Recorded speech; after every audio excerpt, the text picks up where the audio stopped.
సామాన్య మానవుడిని కూడా రాష్ట్రపతిగా చేసిన ఘనత బీజేపీ ప్రభుత్వానికి దక్కుతుందని మాజీ ఎమ్మెల్యే నందీష్ గౌడ్ అన్నారు.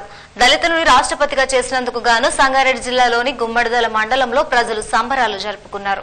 సామాన్య మానవుడు స్థాయికి ఎదగగలరని బీజేపీ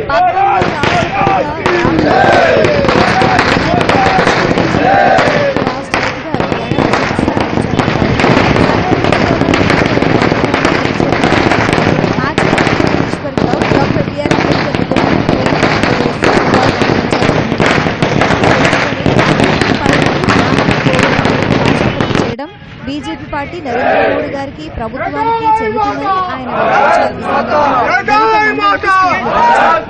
టపాసులు కాలుస్తూ సంబరాలు చేసుకున్నారు. ఈ కార్యక్రమంలో బీజేపీ రాష్ట్ర నాయకులు విద్యారాజు, రాజిరెడ్డి, లక్ష్మణ్ మరియు బీజేపీ ముఖ్యమంత్రి గారు మరి ఎలక్షన్ లో గెలవగానే ఒక దళితుడిని ముఖ్యమంత్రి చేస్తానన్నాడు. చెప్పిన మాట మరి మరిచిపోయి 3 సంవత్సరాల నుంచి మరి కుటుంబ పరిపాలన జరుగుతుందా లేదా ఒక్కసారి బాగా ఆలోచించండి. ఇవాళ మన కేంద్రంలో మరి ఇవాళ భారతీయ జనతా పార్టీ ఎవరు కూడా చెప్పలే.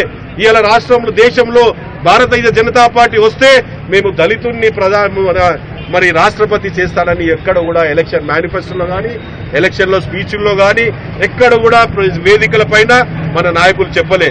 అయినా కూడా ఇవాళ చెప్పకుండా కూడా ఇవాళ ఒక దళితుడిని ఇవాళ మొట్టమొదటి వ్యక్తిగా ఈ భారతిని ఇవాళ ప్రధానమంత్రిగా చేసినటువంటి ఘనత మరి బీజేపీ పార్టీకి దక్కిందా లేదా?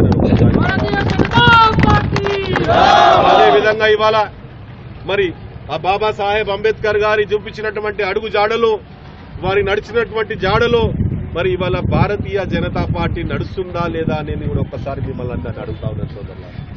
ఇవాళ నిజంగా కూడా చెప్పినట్టయితే మరి ఎవరైతే మరి ముందున్నటువంటి ప్రభుత్వాలు, కాంగ్రెస్ ప్రభుత్వం కానీ ఇంకా వేరే ప్రభుత్వాలు కానీ ఓట్ల కొరకు కులాలను విడదీసి ఓట్ల కొరకు కులాల పేరు పైన ఓట్లను సాధించినారు తప్ప ఏదన్నా ఇలాంటి పెద్ద నిర్ణయం ఎవరన్నా తీసుకున్నారా ఒక్కసారి బాగా ఆలోచించండి.